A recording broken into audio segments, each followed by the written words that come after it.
नमस्कार. गोष्टींच्या वाड्यावर तुमचं अगदी मनापासून स्वागत. मुलांनो, आजची गोष्ट एका कीटकाबद्दलची आहे. कीटक म्हणजे काय? इन्सेक्ट. कुठला इन्सेक्ट? त्याला काय म्हणतात माहितीये तुम्हाला?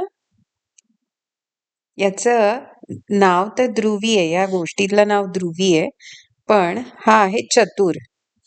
आणि याला इंग्रजीत काय म्हणतात माहितीये तुम्हाला? It's a dragon fly. बरोबर. आपले पंख पावसात भिजू नयेत म्हणून ध्रुवीला म्हणजेच चतुर या कीटकाला एक छत्री हवी आहे. मनाजोगत्या पानांच्या छत्रीचा शोध घेणाऱ्या ध्रुवीची सोबत आपणही करूया. चला तर ऐकूया ही गोष्ट. गोष्टीचं नाव आहे ध्रुवीला हवी छत्री. An umbrella for ध्रुवी. ही गोष्ट लिहिली आहे शबनम मिनवाला यांनी. चित्र काढली आहे मालिका तिवारी यांनी.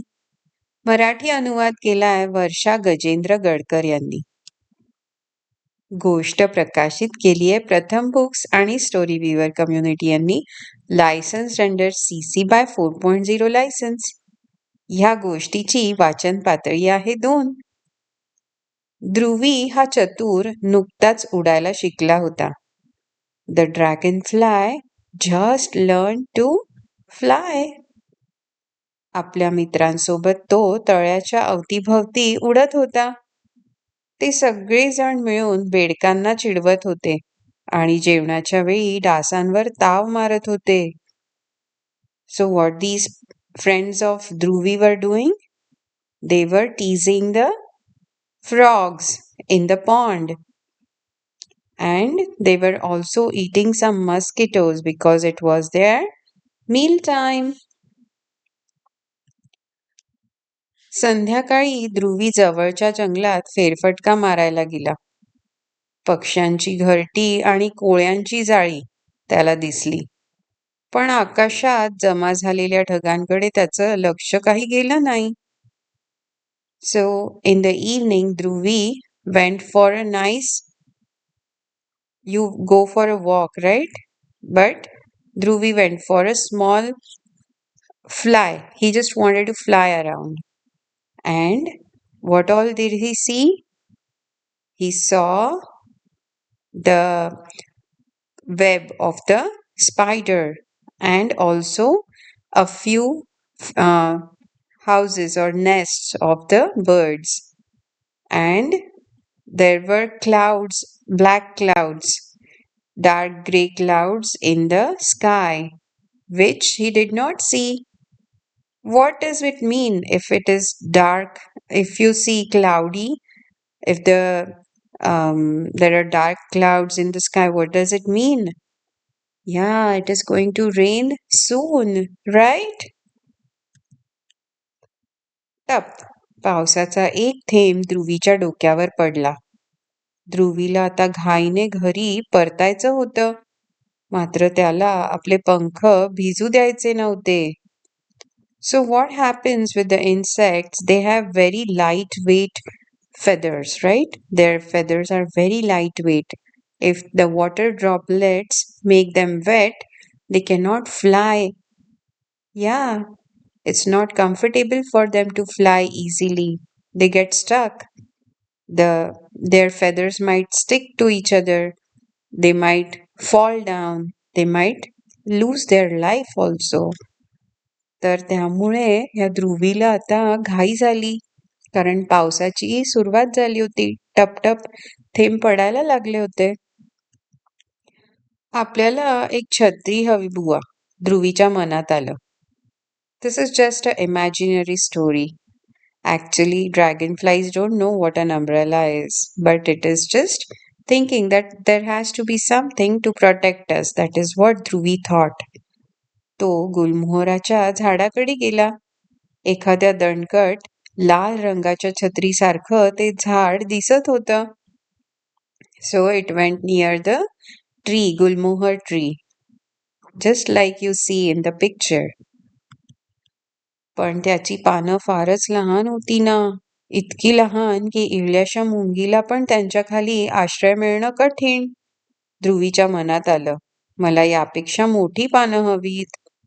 So Dhruvi was searching for giant size leaves so that they can protect it from the raindrops. But the gulmohar leaves were very tiny, very small for protecting Dhruvi.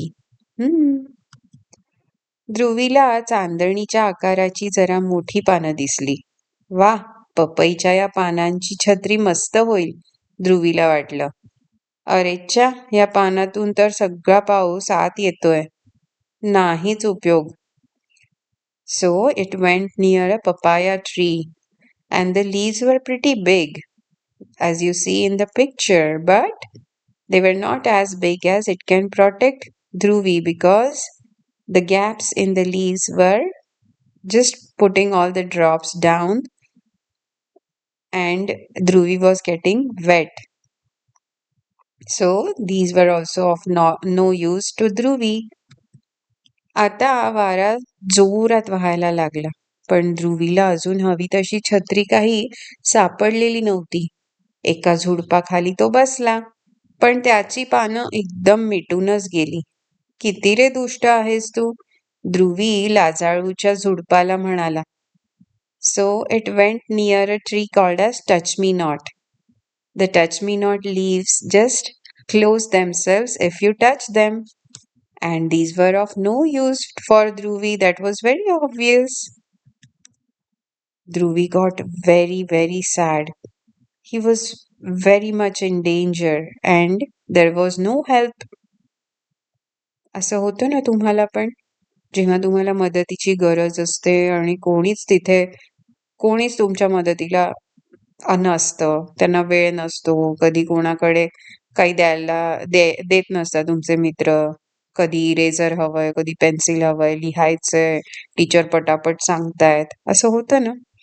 तसंच या ध्रुवीला पण छत्री हवी आहे आणि तो नेचरमध्ये शोधतोय, त्याच्या आसपासच्या जागेमध्ये शोधतोय की त्याला मदत मिळू शकते का, पण अजून तरी त्याला हवी तशी मदत मिळालेली नाहीये. त्यामुळे तो निराश झालाय. He became sad. जंगल इतक्या प्रकारच्या पानांनी भरलेलं होतं. जाड आणि पातळ, मोठी आणि छोटी, कितीतरी पानं, पण छत्री म्हणून कुणाचाच उपयोग नव्हता. This is all Dhruvi's thinking. Everyone around him is having so many different shapes and sizes of leaves, all the trees. It's a big jungle, but none of them is useful for Dhruvi. Oh no.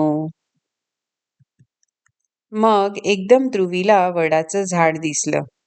त्याची पानं काही चांदणीच्या आकाराची किंवा स्पर्श झाला की मिटून जाणारी नव्हती आणि फार जड किंवा अति लहानही नव्हती ती. So where did Dhruvi go? Dhruvi went to a banyan tree. त्याला काय म्हणता मराठीमध्ये? इट इज कॉल्ड ॲज वडाचं झाड. ध्रुवी वडाच्या झाडाकडे उडत गेला. It went near the banyan tree. एका पानाखाली दडला. आता त्याला हवी तशी छत्री मिळाली होती. He was very happy that he got a nice protection under the banyan tree. Okay, let's learn something about this dragon fly. चतुर कीटकांची आणखी थोडी ओळख. चतुर हे भरपूर अंतराचा प्रवास करणारे कीटक आहेत. So dragon flies can fly very very long distance. आपल्या शेतांमध्ये किंवा बागेत दिसणारे काही चतुर तर समुद्र पार करून भारत ते आफ्रिका असा प्रवास करतात. सो तुम्हाला कसं एरोप्लेन हवं ना एका देशातून दुसऱ्या देशाकडे जायला, तसं या कीटकांचं नसतं. These dragonflies can fly between India and Africa, between two different continents, not just countries, but two different continents. Hindi महासागर ओलांडण्यासाठी ते 16,000 किलोमीटर पेक्षाही जास्त प्रवास करतात. So, to cross the Indian Ocean, they They can fly 16,000 kilometers. In fact, more than that. भारतातून त्यांचा प्रवास ऑक्टोबरमध्ये सुरू होतो आणि टांझानिया सारख्या देशात ते जानेवारी महिन्यात पोहोचतात. So they take how many? October, November, December, January, 4 months to travel from India to Tanzania.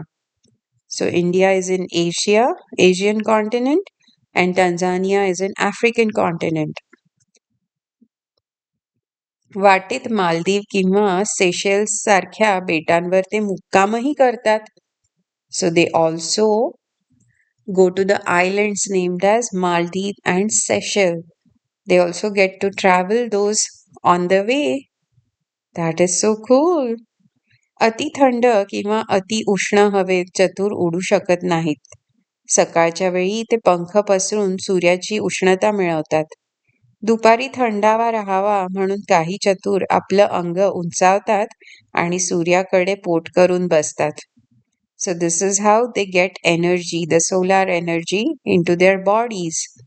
And they cannot sustain or they cannot survive in too hot and too cold places. That's why they are mostly into the Asian and the African continents. They are found there.